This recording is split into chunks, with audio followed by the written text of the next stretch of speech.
첫 시간 주님께 안녕하세요. 대광교회 오훈 목사입니다. 5월 5일 목요일입니다. 하나님 우리에게 주신 말씀은 사도행전 7장 30절에서 43절입니다. 40년이 참에 천사가 시내산 광야 가시나무 떨기 불꽃 가운데서 그에게 보이거늘 모세가 그 광경을 보고 놀랍게 여겨 알아보려고 가까이 가니 주의 소리가 있어 나는 내 조상의 하나님 즉 아브라함과 이삭과 야곱의 하나님이라 하신데 모세가 무서워 감히 바라보지 못하더라. 주께서 이르시되 내 발에 신을 벗으라. 내가 서 있는 곳은 거룩한 땅이니라. 내 백성이 애굽에서 괴로움 받음을 내가 확실히 보고 그 탄식하는 소리를 듣고 그들을 구원하려고 내려왔노니 이제 내가 너를 애굽으로 보내리라 하시니라. 그들의 말이 누가 너를 관리와 재판장으로 세웠느냐 하며 거절하던 그 모세를 하나님은 가시나무 떨기 가운데서 보이던 천사의 손으로 관리와 속량하는 자로서 보내셨으니 이 사람이 백성을 인도하여 나오게 하고 애굽과 홍해와 광야에서 40년간 기사와 표적을 행하였느니라. 이스라엘 자손에 대하여 하나님이 너희 형제 가운데서 나와 같은 선지자를 세우리라 하던 자가 곧 이 모세라. 시내산에서 말하던 그 천사와 우리 조상들과 함께 광야 교회에 있었고 또 살아있는 말씀을 받아 우리에게 주던 자가 이 사람이라.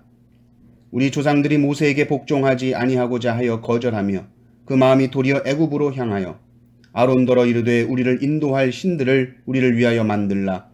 애굽 땅에서 우리를 인도하던 이 모세는 어떻게 되었는지 알지 못하노라 하고 그때에 그들이 송아지를 만들어 그 우상 앞에 제사하며 자기 손으로 만든 것을 기뻐하더니 하나님이 외면하사 그들을 그 하늘의 군대 섬기는 일에 버려두셨으니 이는 선지자의 책에 기록된 바 이스라엘의 집이여 너희가 광야에서 40년간 희생과 제물을 내게 드린 일이 있었느냐 몰록의 장막과 신레판에 별을 받들었으며 이것은 너희가 절하고자 하여 만든 형상이로다.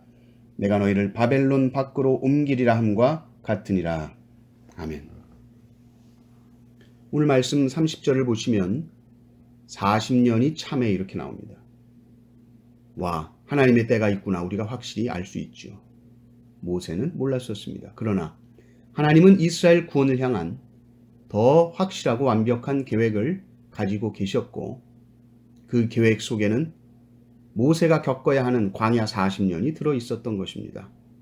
40년이 지나 모세는 광야 가시나무 떨기 불꽃 가운데 섭니다.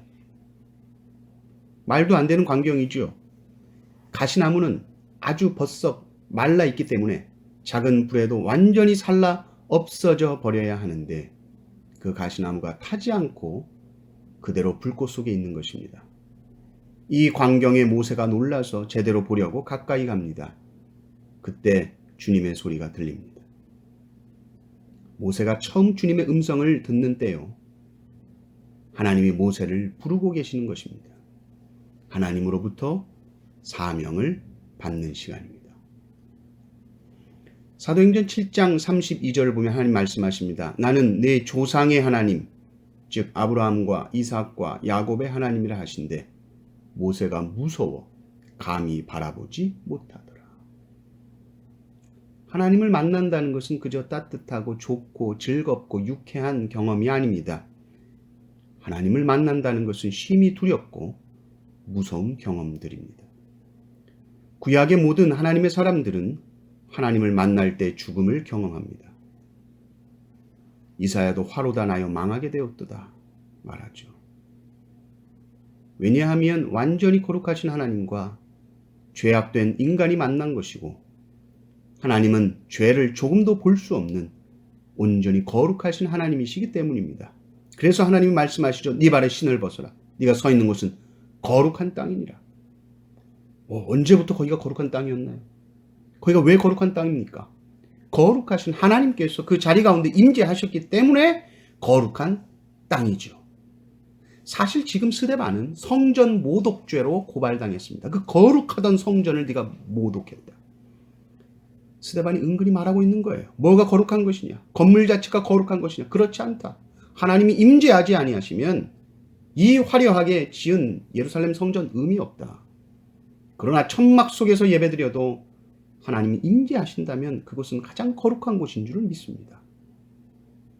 그리고 그 거룩하신 하나님 앞에 우리가 나올 때 우리는 절대로 우리의 의로움으로는 살 방법이 없다는 것을 깨닫게 되는 것이고, 우리는 그저 가시나무처럼 다 불에 타서 없어져 버려야 하는 존재들인데 타지 않습니다. 죽지 않습니다. 하나님께서 그 모든 더러움을 씻어주시고 우리를 깨끗한 그릇으로 사용하시려고 네 발에 신을 벗어라, 우리를 정결하게 하시고, 또 신을 벗으라는 것은 항복의 의미가 있습니다. 네 힘으로 뭔가 할 생각하지 말아라. 나한테 항복해라. 그리고 그렇게 항복한 모세를 하나님께서 사용하시죠. 하나님께서 하나님의 일을 하시는데 모세를 사용하셔서 일을 하시고 애굽으로 모세를 보내십니다. 그리고 그 뒤에 이제 40년은 홍해에서 광야에서 보내는 그 시간은 하나님께서 모세와 함께 하심으로 놀라운 기적이 나타나고 놀라운 표적을 행하게 하시는 것이죠. 자, 그러면 이제 이스라엘 백성들은 노예에서 해방되어 복을 누리면서 살게 되는가? 그렇지 않습니다. 왜냐하면 39절을 보시면 우리 조상들이 모세에게 복종하지 아니하고자 하여 거절하며 그 마음이 도리어 애굽으로 향하여, 이렇게 나오죠. 복종하지 않습니다. 오히려 이스라엘 백성들의 마음은 애굽에서 종살이 하던 그때가 더 잘 먹고 더 좋았다는 것이죠. 그리고 급기야 모세가 십계명 받으러 시내산 올라갔을 때 금송아지 우상 만드는 일을 합니다. 모세 어디 갔냐? 모세 어디 갔냐? 불안하다. 이 백성들에게는 그저 눈에 보이고 손에 잡히는 신이 필요한 거예요. 눈에 보이지 않는 하나님, 손에 잡히지 않는 하나님, 맨날 약속만 하시고 세워라 내워라 기다리게 하시는 하나님은 싫은 겁니다. 언제든지 내가 내 마음대로 볼 수 있고 내 욕구를 충족시켜 줄 수 있는 하나님을 원한 것이죠. 그래서 금송아지를 만든 겁니다. 하나님은 하나님이십니다. 하나님은 우리 눈에 보이지 않습니다. 보이지 않는다는 것은 우리가 파악할 수 없다는 말이에요. 우리 손에 딱 잡히시는 분이 아닙니다. 하나님을 파악하려고 하지 마십시오. 우리는 하나님을 파악하는 존재가 아니라 하나님께 복종하고 하나님을 예배하고 하나님 앞에 무릎 꿇어야 하는 존재죠. 주체적으로 인생을 사는 것이 멋있어 보이지만 하나님의 사람들은 하나님께 내 인생을 맡기고 의지하고 수동적으로 사는 인생입니다. 물론 나의 삶을 계획하고 열심히 최선을 다해 일하고 공부하고 살아야 하지만 궁극적으로 내 삶은 내 삶이 아닙니다. 그래서 내가 원하는 때에 딱딱 이루어질 수 없어요. 하나님의 때가 있고 하나님의 때가 참에 하나님께서 역사하기 시작하십니다. 하나님께 내 욕심대로 내 뜻을 요구하는 인생이 아니라 하나님 말씀하옵소서 종이 듣겠나이다. 하나님 말씀하옵소서 순종할 준비가 되었나이다. 한 말씀이라도 순종하는 기쁨이 있게 하옵소서. 기도하시는 하루 되시기를 주님의 이름으로 축원합니다. 아멘.